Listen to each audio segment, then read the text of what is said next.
Hi hello welcome back to our channels Farooq పారావి official YouTube channel. So వీడియోలో వెళ్ళే ముందు నాదొక చిన్న రిక్వెస్ట్ అండి. ఎవరైనా మా ఛానల్ని కొత్తగా చూస్తున్నట్లయితే లైక్ చేయండి అండ్ సబ్స్క్రైబ్ చేసుకోండి. అదేవిధంగా పక్కన బెల్ ఉంటుంది, దాన్ని ఆన్ చేయండి. సో వీడియో అయితే మొత్తం చూడండి, ఎక్కడ స్కిప్ చేయకండి.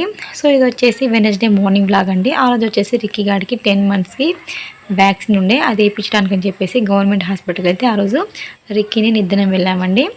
వ్యాక్సిన్ అయితే వేయించుకొని తిరిగి ఇంటికి వచ్చేసాను. సో ఇక్కడ నేను ఒకటి చెప్పాలనుకుంటున్నానండి.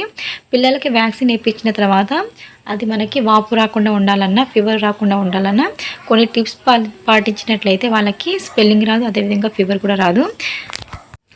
సో వాపు రాకుండా ఉండాలంటే ఏం చేయాలంటే, ముందుగా వచ్చేసి వ్యాక్సిన్ వేసిన ప్లేస్ ఉంటుంది చూడండి తొడల పైన, వాటిపైన వచ్చేసి కొద్దిగా ఆయిల్ అప్లై చేసి కొద్దిగా మర్దన చేయడం వల్ల వాళ్ళకి వాపు రాదు. దాని తర్వాత వచ్చేసి పిల్లలకి ఫీవర్ రాకుండా ఉండాలంటే వ్యాక్సిన్ వేసి ఇంటికి తీసుకొస్తాం చూడండి, ఒక 1 hour తర్వాత వాళ్ళకి వచ్చేసి మనం ఫీవర్ సిరప్ అనేది వేసినట్లయితే వాళ్ళకి ఫీవర్ రాదు. మ్యాక్సిమం ఫీవర్ ఈవినింగ్ లోపు వస్తుంది, కానీ ఇలా మనం ముందుగానే వేయడం వల్ల వాళ్ళకి ఫీవర్ అనేది రాకుండా ఉంటుంది. సో అదేవిధంగా ఆయిల్ అప్లై చేశాను. ఆయిల్ అప్లై చేసిన ఇంకో 1/2 hour తర్వాత వచ్చేసి ఐస్ క్యూబ్ తీసుకొని ఒక మందమైన క్లాత్లో పెట్టుకొని మనం పైన అప్లై చేయడం వల్ల కూడా వాళ్ళకు వచ్చేసి స్పెల్లింగ్ రాదండి. నేను ఆ రోజు వాడికి వచ్చేసి స్పెల్లింగ్ రాలేదు అండ్ ఫీవర్ కూడా రాలేదు. నేనైతే 3 పిల్లలకి ఇలానే అప్లై చేస్తాను. మ్యాక్సిమం అయితే ఫీవర్ అయితే రాదు, మ్యాక్సిమం స్పెల్లింగ్ అయితే కొద్దిగా వస్తుంది. అదేంటో కానీ ఆ రోజు వచ్చేసి రిక్కీ గాడికి స్పెల్లింగ్ రాలేదు అండ్ ఫీవర్ కూడా రాలేదు. సో అది రాసిన తర్వాత వాడు ఒక 1/2 hour పడుకొని లేసాడు. కావంటే మీరు చూడండి, వాడు వచ్చేసి ఆ రోజు ఫీవర్ రాలేదని చెప్పానుగా, వాడు హెల్తీగానే ఆడుకున్నాడు. ఇక్కడ చూస్తుంటే నేను వాడినే పిలుస్తున్నాను.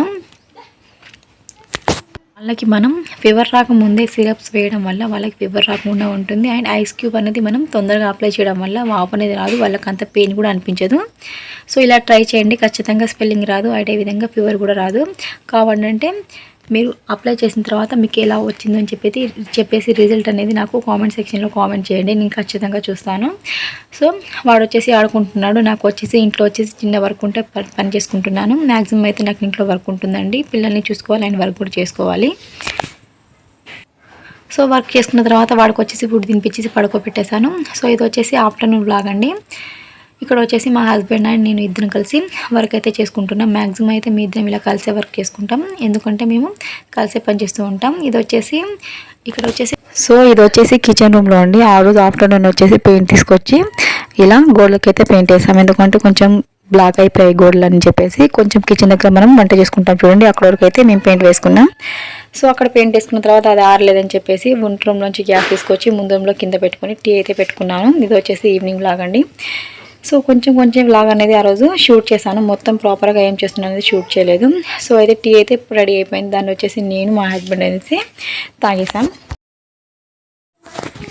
సో మొత్తానికి వచ్చేసి మా హస్బెండ్కి టీ చేసి నేను కూడా తాగేశాను. దాని తర్వాత వచ్చేసి బట్టలు వచ్చేసి 2-3 రోజుల నుంచి బట్టలు అయితే ఫోల్డ్ చేయలేదండి. బట్టలు అయితే ఫోల్డ్ చేసుకోవాలి. అదేవిధంగా సింక్లో వచ్చేసి గిన్నెలు కూడా అలానే ఉన్నాయి, ఎందుకంటే ఆ రోజు వచ్చేసి నేను వర్క్ మీద కూర్చున్నాను. ఇంట్లో పనులంతా పట్టించుకోలేదు, ఇంట్లో కొంచెం బిజీగా వర్క్ ఉండడం వల్ల పని మీద కూర్చున్నాను. సో ఫస్ట్ అయితే బియ్యం నానబెట్టుకుందామని చెప్పేసి బియ్యం అయితే కడుక్కొని బియ్యం నానబెట్టుకున్నాను.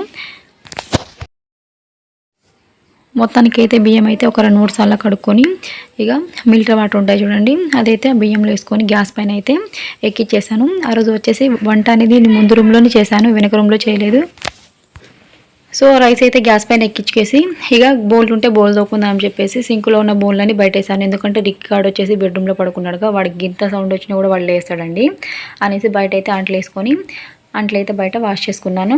అంట్లు వాష్ చేసుకున్న తర్వాత ఇంకో పెద్ద టాస్క్ పని ఏంటంటే బట్టలు ఫోల్డ్ చేయడం. నాకు ఒకటి అనిపిస్తుంది అండి, నాకు బట్టలు మడతాయాలన్నా బట్టలు పిండాలన్నా ఈ అంట్లు తోవాలన్నా పెద్ద టాస్క్ అనిపిస్తుంది. వంటైనా పిల్లల్ని ఎత్తుకొని చేసుకుంటాను, కానీ ఈ అంట్లు ఈ బట్టలు మడతేయడం ఈ పని అయితే పెద్ద ప్రాసెస్ అనిపిస్తుంది నాకు. మీకు కూడా అలానే అనిపిస్తుంది ఏమో నాకు తెలియదు, కానీ నాకైతే పెద్ద ఇది అనిపిస్తుంది అండి. సో అంట్లు అయితే ఇంట్లో పెట్టుకొని నెక్స్ట్ వచ్చేసి ఇక బట్టలు మడత తీసుకోవాలని చెప్పేసి బట్టల దగ్గరికి అయితే వచ్చేసాను.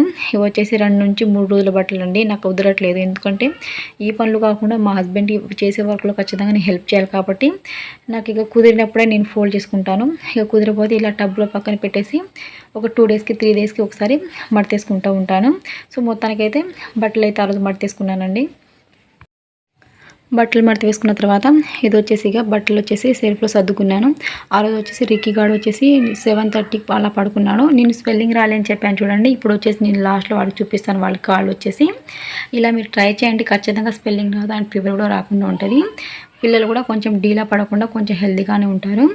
సో మొత్తానికైతే ఇక బట్టలు మడత వేసుకున్న తర్వాత పిల్లలు వచ్చేసి ఎగ్ కర్రీ కావాలని ఏడుస్తుంటే బయట నుంచి ఎగ్ తెప్పించి ఎగ్స్ కర్రీ చేసేసి పిల్లలకి పెట్టేశాను. అదేవిధంగా మా హస్బెండ్ కూడా పెట్టేసి మేము కూడా తినేసి ఈ నెక్స్ట్ వచ్చేసి పిల్లల్ని పడుకోబెట్టేసి మళ్ళీ వర్క్ మీద కూర్చున్నాం. ఆ రోజు వచ్చేసి మేము మ్యాక్సిమం 11:30 12 అయిందండి మేము పడుకునేసరికి. నేను లాస్ట్లో వచ్చేసి వాచ్లో నేను టైం కూడా చూపిస్తాను, మీరు చూడండి కావాలంటే. మొత్తానికైతే పిల్లలకైతే తినిపించేసి పడుకోబెట్టేశానండి. ఇక వచ్చేసి మళ్ళీ కొంచెం వర్క్ అనేది బిజీగా ఉందని చెప్పాను చూడండి. మళ్ళీ వచ్చేసి పని మీద కూర్చున్నాం. ఆ రోజు వచ్చేసి చాలా అంటే చాలా లేట్ అయిపోయిందండి మేము వర్క్ చేసుకొని పడుకునేసరికి. ఒక్కోసారి 12 కూడా అవుతుందండి మాకు. ఎందుకంటే చిన్నపిల్లలు ఉన్నారు కాబట్టి వాళ్ళకి అవసరాలకి డబ్బులు అవసరమా కాబట్టి మ్యాక్సిమం అయితే పని ఉన్నప్పుడు ఇలా నైట్ అయితే కూర్చొని పని చేస్తూ ఉంటాం. సో ఎందుకు ఆ రోజు థమ్స్అప్ తాగాలనిపించి నైట్ అయితే 10:30కి అయితే ఇక్కడైతే షాప్ అయితే తీసే ఉంటారు.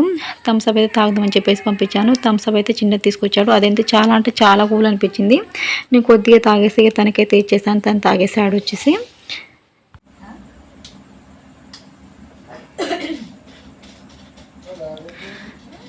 అసలు థమ్స్అప్ అనేది చాలా అంటే చాలా కూలింగ్ ఉండేయండి. దాన్ని వచ్చేసి నేను తాగని తనకి ఇచ్చేసాను. సో ఇప్పుడు చూసినట్టయితే టైం వచ్చేసి 11:14 అవుతుంది. అప్పటి వరకు పని చేస్తూనే ఉన్నాం. సో నేను వచ్చేసి ఇక నాకు కొంచెం నిద్ర వచ్చినట్టు అనిపించి ఇక నేను పని మీద కూర్చుని అని చెప్పేసి నేను తెలియచానండి. సో అక్కడ కొన్ని సామాన్లు ఉంటాయి అవన్నీ సర్దేసుకొని ఇంట్లో పెట్టుకున్నాను. ఇక మేము అన్నీ సర్ది పడుకునేసరికి 11:30 12 అయితే కంపల్సరీ అవుతుంది. సో ఈ వీడియో నేను ఇంతతో ఏం చేస్తున్నాను. నచ్చితే లైక్ చేయండి, సబ్స్క్రైబ్ చేసుకోండి అండ్ మా ఛానల్ సపోర్ట్ చేయండి. Thanks for watching.